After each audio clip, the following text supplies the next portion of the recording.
boys ready to check out the new drone? Absolutely. See what it looks like? Absolutely. All right, let's get out of the bag. Oh! That's insane. It's like a robot face. So this is the Mavic 3 Pro, DJI's latest drone to hit the market, and it has 3 cameras. We got the 1x camera that we all know from the Mavic 3, and now we have a 3x zoom and a 7x zoom camera. So we're out here in the beautiful back beaches of Melbourne, and we're gonna test it out and show you what it can do with the zoom cameras.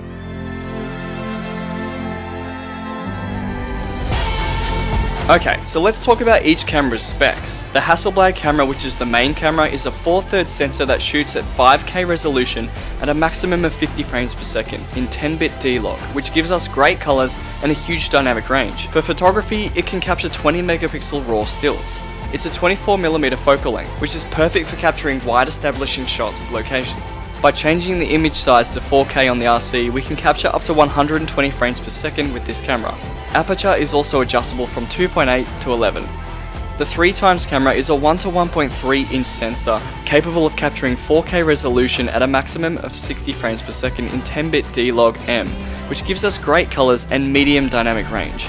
It can capture 48 megapixel raw stills, and it's a 70mm focal length, amazing for capturing a powerful frame that can be used to get us closer to the action whilst compressing the image, making it look more cinematic. Aperture is locked to 2.8, so at this time, it is not adjustable. The 7x camera is a 1/2 inch sensor capable of 4K at a maximum of 60 frames per second in 8-bit with a normal color profile. In the cine version of this drone, it is able to shoot in 10-bit whilst shooting in ProRes. It can capture 12 megapixel raw stills, and it's a 166mm focal length, which is perfect for capturing hard to reach things at great distances and for capturing unbelievable scenic views with a large amount of image compression.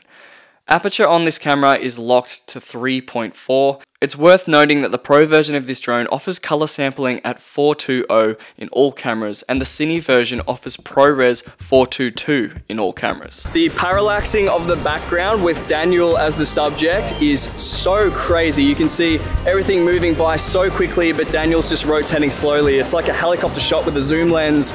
Looks amazing. I just wish there was D-Log.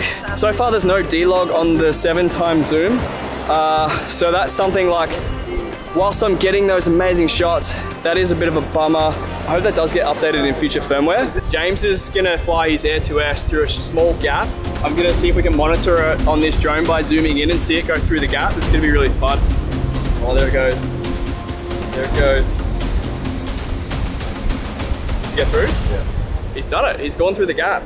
Alright, so I'm gonna try a depth of field test and see if on the 3x zoom and the 7x zoom we actually have depth of field, because that would be pretty cool. So I'm gonna get Daniel to stand just here and I'm gonna fly around him. It's so hard to keep it all in the one frame with the 7x zoom. I'm doing pretty good right now though. With the depth of field test flying close to Daniel, we were able to get some bokeh in the foreground on the 3x zoom with the fixed 2.8 aperture, which was pretty cool to see.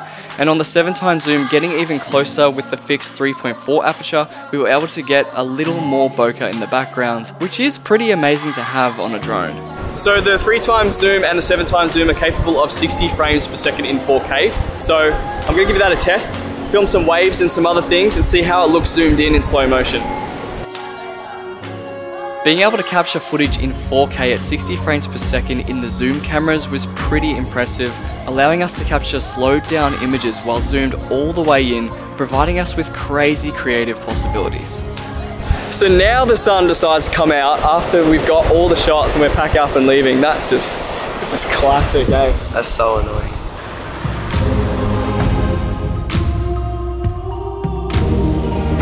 Alright, so I've just spotted an echidna on top of the hill all the way out there. I don't know if you can see it. If I can get close to it with the zoom on the drone, hey? Yeah.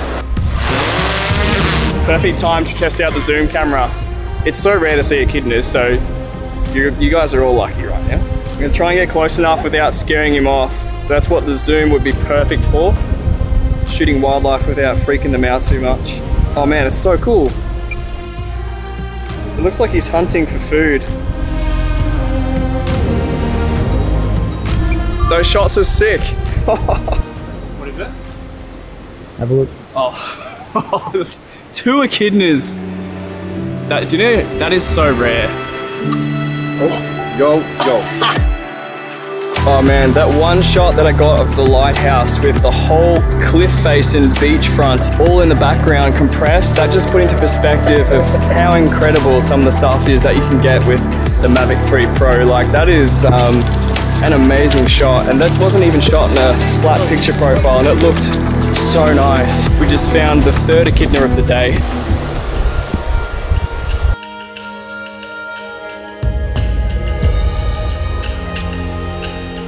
Nature's like, here you go, have 3 echidnas. Hey guys, it's a different day. We've come out to the beautiful Dandenong Ranges. I'm with my good buddy Michael. What's up, man? We just found some emus and I was able to use the 7x zoom to get up real nice and close without scaring them too much before they eventually did get away. Found some kangaroos as well. I got some amazing shots of so many kangaroos together. It was unbelievable. So the 7x zoom is just doing wonders at the moment. We're able to capture things I never would have been able to capture before with another drone. So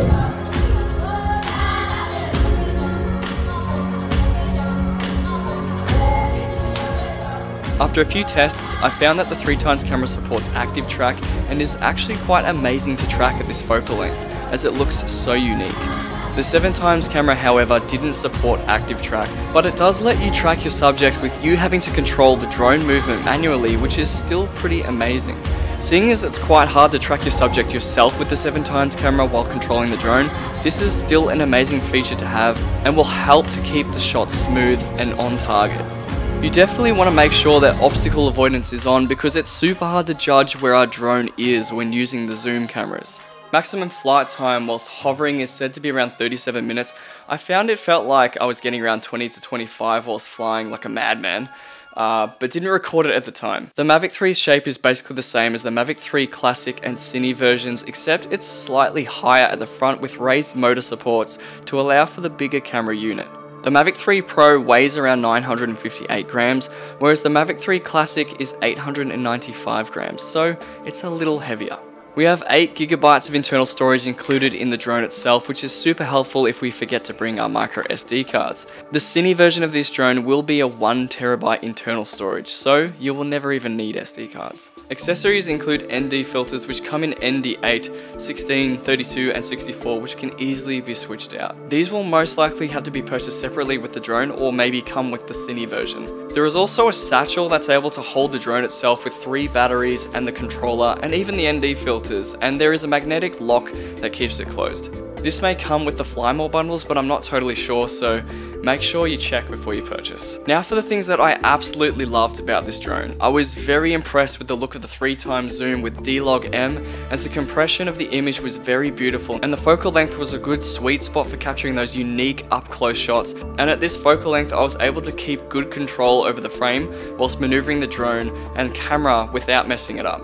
D-Log-M seems like enough dynamic range for the image to look professional enough, and I would definitely use the 3x camera shots in my higher end travel videos and creative videos. The 7x zoom was so much fun to play with. I still can't believe the parallaxing effect, meaning difference in the movement between all objects from the background to the foreground. It just seems so captivating, and the compression of the image was unlike anything I'd ever captured before and so unique to view on a drone in this way. Being able to switch between 3 different focal lengths is such a cool feature, and without that, I definitely wouldn't have been able to capture the wildlife I found on these trips, as it was virtually impossible to do this any other way in the day other than using those zoom cameras. And it's cool to know that if I do see something that's usually impossible to capture in the distance, I can now take up the Mavic 3 Pro and get some epic shots of it with the 7x camera, and add a bit of extra flavor to my videos. For the things that I didn't like so much and could probably be improved, being someone that primarily shoots in a flat picture profile to get the most dynamic range possible, I was a little disappointed that the 7x zoom didn't have a picture profile, and it kind of made me feel not sure of whether I should actually use the 7x when aiming to make high quality videos. I did do a lot of grading tests on the 7x camera, however, and it did seem I could get quite a bit of detail back in the highlights and shadows to better match the other cameras.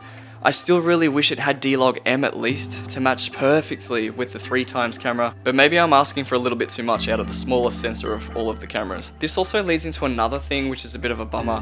Because of all the different picture profiles, you have to grade the footage from each camera separately and differently to achieve the same look. Hopefully D-Log-M becomes available for the 7x camera in the future with firmware updates, as this would help so much with the color grading workflow. That being said, it's still quite a privilege to be able to shoot with 3 different cameras on one drone, and that's just one of the payoffs with this kind of tech. It's worth noting that there is also a 2-second delay when changing through the cameras, which can sometimes cause you to miss an opportunity, like if you're quickly trying to capture an animal before it runs into the bushes and disappears. This almost happened to me when I was trying to capture the emus, but I was just able to get some nice frames of them in time while switching between the 3 and 7x before they disappeared. Because the sensors are all different sizes on each camera and letting different amounts of light, you have to adjust your exposures separately on each camera to be consistent if you plan on using all 3 cameras on one flight. For me, this meant using an ND16 filter and setting up my aperture on the Hasselblad camera to around 7, making all cameras look exposed consistently in a partly cloudy environment.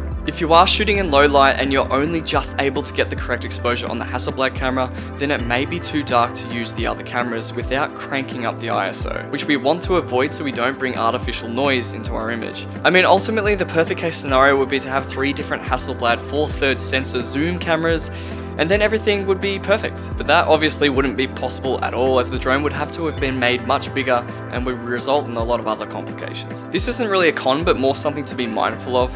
Because we now have a small amount of bokeh when using the zooms, you may accidentally shoot some footage out of focus without realizing, like this shot here. So make sure to always check and set your focus before hitting record on the zooms. So given all of these caveats, the Mavic 3 Pro is still one of the best drones of its size I've ever used. The ability to have all this technology, different focal lengths and creative possibilities in one drone that fits into a small space in my camera bag is pretty damn insane, and is now without a doubt an essential part of my kit. Also guys, this is my first YouTube video on my new channel. Some of you may have followed me from my main channel Ben TK, where I post my flagship videos, meaning my best work, and on this one I will be posting more simple but concise product reviews and more raw adventure style content. So welcome to the new channel, whether you followed me on my previous adventures or not, and if you found this video valuable, be sure to like and subscribe for more helpful product reviews like this one.